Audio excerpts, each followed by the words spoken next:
Gold, trusted gold buyers. మీరు తాకట్టు పెట్టిన బంగారాన్ని విడిపించి ఈ రోజు ఉన్న మార్కెట్ ధరకు కొనబడను.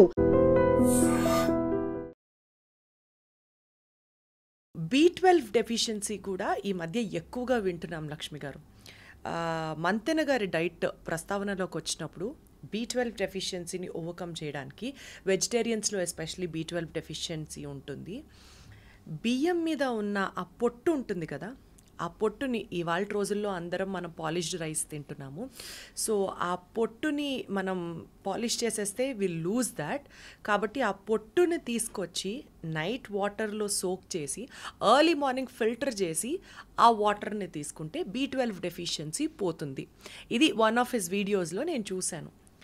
దీనికి కాంట్రరీగా, అంటే అంతా ఇప్పుడు డిజిటల్ నాలెడ్జ్ కదా అందరికీ, దీనికి కాంట్రరీగా ఆ పొట్టు మీద it has lot of pesticides spread on that, so it is not at all good అంటున్నారు. ఇన్ని వేరియేషన్స్ ఆఫ్ థియరీస్ ఉన్నప్పుడు ఏది నమ్మాలి, ఏది నిజం, ఏది అబద్ధం? బట్ ఒకటి మాత్రం fact, Indian women are B12 deficient equally. So ఈ ప్రాబ్లమ్ని ఎలా ఓవర్కమ్ అవ్వాలి అండ్ B12 డెఫిషియన్సీ వస్తే ఏమవుతుంది? Why is it so important to us?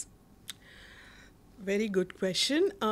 Vitamin B12 deficiency వచ్చేసి మన అన్ని వెజిటేరియన్ ఉన్న వాళ్ళకి B12 డెఫిషియన్సీ వస్తుంది. If you are not taking milk, if you are not taking meat and eggs. So this is the reason why you get vitamin B12 deficiency. So ఇది overcome చేయడానికి, so basically మీరు అన్నారు కదా, ఇది husk ఉన్న exactly rice తీసుకోవాలి అని. So ఏమవుతుందంటే, B12 is also produced in your large intestine. So basically మనం ఫైబర్ ఎక్కువ తింటే B12 ప్రొడక్షన్ అవుతుంది మన గట్లో. అదా లెక్క అది. So it is not that ఆ బియ్యం పైన హస్క్ అలా తినాలి అని కాదు, బేసికలీ ఫైబర్ ఎక్కువ తీసుకోవాలి. ఓకే, ఫైబర్ ఎక్కువ తీసుకుంటే కొంచెం శాతం వరకు మనకి B12 గట్లో ఫామ్ అవుతుంది, but not completely as required. RD అంటే రిక్వైర్డ్ డైలీ అలవెన్స్ అంత మాత్రం రాదు. So basically at least if you are a vegetarian, try to drink a little bit of milk, I would say. And fibre ఎక్కువ తీసుకోండి. Like apple తిన్నప్పుడు మనం don't take off the పీల్తో పాటు తీసుకోండి. మ్యాంగో తిన్నప్పుడు ఆ పీల్ తీసుకోండి. సో మనకి ఇంకోటి వచ్చేసి డ్రమ్ స్టిక్స్, మన మునక్కాయ, అందులో ఫైబర్ కూడా it's very good. So fibre అనేది తీసుకున్నప్పుడు there is lot of health benefits for fibre. ఇప్పుడు మనం తీసుకునే ఫుడ్లో కార్బోహైడ్రేట్స్ ఎంత ఉంది, ఫ్యాట్ ఎంత ఉంది, ప్రోటీన్ ఎంత ఉంది చెక్ చేసుకుంటాం, but we don't check the fibre. So fibre is the only 0 calorie food which is very good for your health, and it will remove most of the diseases. For example, cholesterol వచ్చింది అనుకోండి, more than what kind of fat you're eating, మనం fibre ఎంత తీసుకుంటున్నాం check చేసుకోవాలి. Wow, okay, yeah. So fibre is most important. So fibre తీసుకోవడం వల్ల B12 production inside the body న్యాచురల్గా జరుగుతుంది. But apart from that B12 rich foods if you have to take them, ఏమేమి ఉంటాయి అవి? Milk, meet, eggs. మిల్క్ అని మీరు చాలాసార్లు ప్రస్తావన చేస్తున్నారు కాబట్టి I need to ask this. ఇప్పుడు అంతా వచ్చేసేది మనకి యాంటీబయాటిక్ ఇంజెక్టెడ్ మిల్క్ అని, మిల్క్ పౌడర్ని వాటర్లో కలిపితే వచ్చే మిల్క్ అని, అందులో న్యూట్రిటివ్ కంటెంట్ ఉండదని, ఒకప్పుడైతే స్వచ్ఛమైన ఆవు పాలు, గేదె పాలు వచ్చేవి, ఇప్పుడు అట్లా కాదు కదా అని ఇన్ని చెప్తున్నారు. In fact I was astonished to know the fact that చాలామంది మదర్స్ పెరిగే పిల్లలకి కూడా పాలు ఇవ్వడం మానేశారు, knowing the adverse effects of the milk. See, definitely, Deepthi, that is there. So it is somewhat of a gray area if you ask me. So you cannot stay completely off milk. So kids ki veganism alvat cheste, there will not be enough calcium in their bodies. So after a certain age, like for example, women after 40 can stop milk and switch back to almond milk వెళ్ళొచ్చు, or you can take oat milk, something like that. But growing kids would need milk, and try to find an organic source of milk where you get organic source, where అంటే చిన్న ఫార్మ్స్లో ఉంటాయి కదా, cows where they are not giving any hormones. So because the amount of calcium that is present in animal milk is not so much present in your plant-based milk. అచ్చా. If you compare almond milk, soy milk, oat milk and regular cow milk, calcium content is nowhere comparable to our regular milk. So okay, age varki it's good. Try to find an organic source is what I would say. Okay, మీరు ఇందాక eggs ప్రస్తావన కూడా తీసుకొచ్చారు కాబట్టి రోజుకి ఒక egg with an egg white and egg yellow yolk part తీసుకోవచ్చు. Yolk part ఎక్కువ తీసుకుంటే యుల్ గ్రో ఫ్యాట్. ఇది ఒక మిత్తా లేకపోతే ఇది ఫ్యాక్టా? అక్కడ చెప్పండి నాకు. మహా అయితే జిమ్కి వెళ్తుంటే ట్రైనర్లు 6 eggs తీసుకోండి, రోజుకి 8 eggs తీసుకోండి, 4 eggs తీసుకోండి అని అంటారు. కొంతమంది ఏమో ఎగ్ వైట్ సజెస్ట్ చేస్తారు, కొంతమంది హోల్ ఎగ్స్ మాట్లాడతారు. ఇది అసలు ఫ్యాక్టా మిత్తా చెప్పండి. ఓకే, సో హోల్ ఎగ్ తీసుకుంటే మనకి 6 grams of protein వస్తుంది దీప్తి.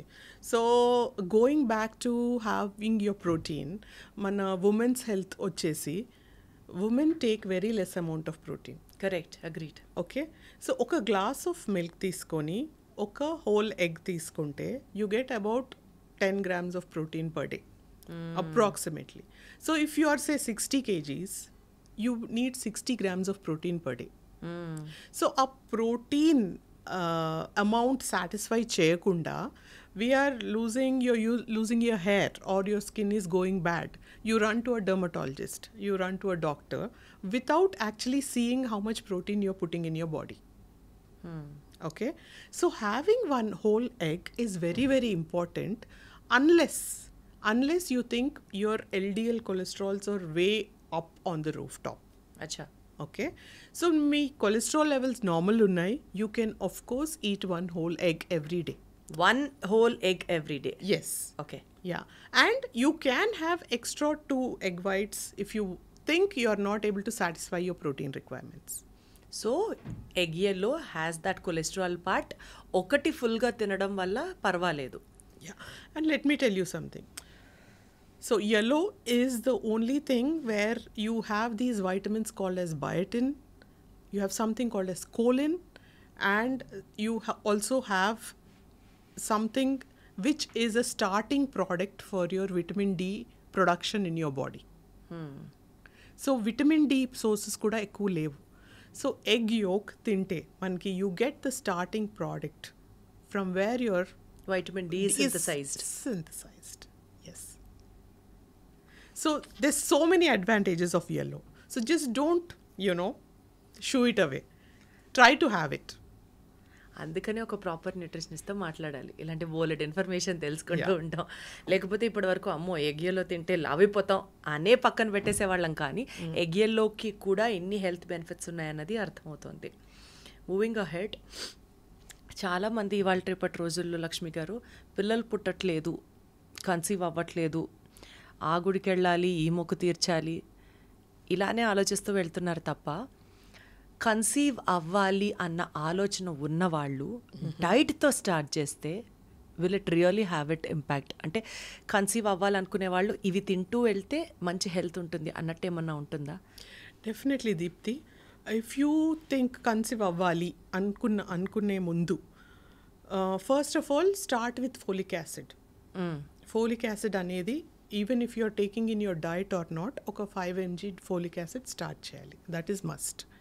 ఇంకొకటి ఫుడ్ విషయంలోకి వస్తే ఐరన్ రిచ్ ఫుడ్ ఫస్ట్ తీసుకోవాలి. Okay, second is food rich in omega 3. Omega 3 food అంటే మనకు వచ్చేసి అన్ని nuts and seeds, almonds, walnuts, pumpkin seeds, sunflower seeds, watermelon seeds, ఇలాంటివి. ఫిష్ తీసుకోవచ్చు. Fish is also very good in omega 3. ఇంకొకటి if you can get avocado is also very good in good fat. So good fat ఉండేవి ఎక్కువ తీసుకోవాలి. Also coconut oil is very good if you can use oil in the house. Seed oils ఎక్కువ inflammation cause చేస్తాయి అంటున్నారు ఈ మధ్య. So seed oils మానేసి you can probably have avocado oil కానీ, రైస్ బ్రాన్ ఆయిల్ కానీ, ఇంకొకటి coconut oil, virgin coconut oil, ఇవి వాడొచ్చు కుకింగ్కి. సో ఇలా food and also focus on fibre, focus on fruits and vegetables, colourful fruits and vegetables తీసుకోవాలి. So ప్రతి మీల్లో ప్రతి day at least 2 times a day have 2 fruits. Iron 2 rich times a fruits. day, 2 fruits. Yes, iron rich fruits like watermelon, Watermelon. pomegranate, okay, ఇలాంటివి fruits, figs, అంజీర్, ఇలాంటి foods చాలా మంచివి. మళ్ళీ దానికి ఏమన్నా ఒక లెక్క ఉంటుందా అండి? 6 almonds a day, 2 figs a day, 4 pistachios a day, 1 spoon of sunflower seeds, 1 spoon of watermelon seeds, లేకపోతే మళ్ళీ లావ్ అయిపోతాం. అదొక లింక్. ఫ్యాట్స్కి వచ్చినప్పుడు మనం లావ్ అయిపోతున్నాం. ఫ్యాట్ అనగానే you relate it to getting fat. No. So let me start with why do you actually need fat. ఇప్పుడు ఫ్యాట్ లేకపోతే ఏమవుతుంది బాడీలో? ఫస్ట్ ఆఫ్ ఆల్ మనకు ఫ్యాట్ ఎందుకు అవసరం అంటే we have certain vitamins called fat soluble vitamins. ADEK. These get absorbed only when you're In taking presence of fat. So A important, Eyesight, etc. retinol, also D is, vitamin D is Bone important, bone health, immunity, COVID రాకుండా ఉండడానికి you have to maintain your vitamin D levels for immunity. E is important. K is also very important, okay. We'll talk about K later. There's one interesting fact which I have to share with you. All these vitamins will not get absorbed unless you have fat. Okay. Coming back to vitamin K. When you're taking calcium, it is not just important to take vitamin D, it is also important to take vitamin K. So vitamin D absorption ki, calcium absorption ki vitamin D avsaram. But to tell the calcium to go to your bones and teeth, the vitamin K will tell Oh the my God. calcium. Otherwise, the calcium will go and deposit in your arteries and increase your calcium scoring in your heart. So, మనం calcium తీసుకున్నప్పుడు mostly menopausal women, gynecologists recommend calcium, or if you have any osteoarthritis, your orthopedician might recommend calcium. But very less number of times they tell you to take vitamin D along with K2. So that you have to consult your doctor and take a vitamin K2 unless you're taking blood thinners, or if you're on warfarins, such drugs, or if you have a condition called polycythemia where there is increased production of red blood cells. Ee conditions lekapothe kanka, if you're normal and you're taking calcium, ask your doctor if you can take vitamin D along with K2. Vitamin D role for calcium absorption వరకు తెలుసు. ఇప్పుడు vitamin K role for the first time వింటున్నాను నేను. So vitamin K rich foods అంటే మళ్ళీ అది ఎక్కడ దొరుకుతుంది? Vitamin K is rich foods are basically your all your greens. Those are very good sources of vitamin K. So fat is important for absorption of fat soluble vitamins and also to hold all your organs together in your body. Imagine a body with just skin. Okay, మీ బాడీని ఊరికే skin ఇంకా బోన్స్తో imagine చేసుకోండి. ఆ organs అంటే మన liver ఇక్కడ ఉండాలి, heart ఇక్కడ ఉండాలి, ఇంటెస్టైన్స్ ఇక్కడ ఉండాలి. అది ఫ్యాట్ హోల్డ్ చేస్తుంది బాడీలో అంతా. సో ఫ్యాట్ మీ బాడీకి స్ట్రక్చర్ ఇస్తుంది. సో దట్ మీకు ఫ్యాట్ అవసరం. ఇవి 2 reasons. ఇంకొకటి, you have to take good fat. Good fat మన బాడీకి అవసరం. సో గుడ్ ఫ్యాట్ అంటే mono unsaturated, poly unsaturated. Bad fat అనేది సాచురేటెడ్ ఎక్కడి నుంచి? ఇప్పుడు మన ఫాస్ట్ ఫుడ్స్, మన మిర్చి బజ్జీ తీసుకుంటారు మీరు బయట, సమోసాలు, ఇవన్నీ డీప్ ఫ్రైడ్, ఇవన్నిట్లో సాచురేటెడ్ ఫ్యాట్ ఉంటుంది. సో మీరు గుడ్ ఫ్యాట్ తీసుకోవడం అనేది చాలా అవసరం. Yes. Yeah. So fat importance అర్థమవుతుంది. ఇందాక మీరు మాట్లాడుతూ కే గురించి చెప్పారు, వైటమిన్ కే గురించి. Vitamin K related rich foods అంటే ఏం చెప్తారు? సోర్సెస్ వచ్చేసి మన అన్ని ఆకుకూరలు, పాలకూర, పొనుగంటి కూర, గోంగూర, తోటకూర, ఇలాంటివన్నీ. ఇంకోటి ఫ్రూట్స్ వచ్చేసి కివీస్ అండ్ బ్లూబెర్రీస్లో కూడా విటమిన్ కే ఎక్కువ ఉంటుంది. సో ఇలాంటివి కూడా తీసుకోవచ్చు. సో లక్ష్మి గారు చెప్పింది ఇంకాస్త మీకు గుర్తుండిపోవడానికి మళ్ళీ రిపీట్ చేస్తున్నాను, correct me if I'm wrong. Calcium absorption బాగా జరగాలి అని అంటే వైటమిన్ డి పాత్ర చాలా అవసరం. అండ్ అబ్జార్బ్ అయిన కాల్షియం బోన్స్ దగ్గరికి వెళ్ళి డిపాజిట్ అవ్వాలి, ఆర్టరీస్ దగ్గర కాకుండా, సో దట్ కాల్షియం స్కోర్ పెరిగిపోయి మళ్ళీ అవి వేరే కార్డియోవాస్కులర్ డిసీజెస్కి లీడ్ చేయకుండా బోన్స్ దగ్గర డిపాజిట్ అవ్వడానికి వైటమిన్ కే పాత్ర చాలా అవసరం. వైటమిన్ కే రిచ్ ఫుడ్స్ అంటే ఆకుకూరలు, ఎస్పెషలీ పాలకూర, పొన్నుగంటి కూర, గోంగూర, ఎక్సెట్రా ఎక్సెట్రా. అమ్మయ్య, exactly. Thank you for putting it together.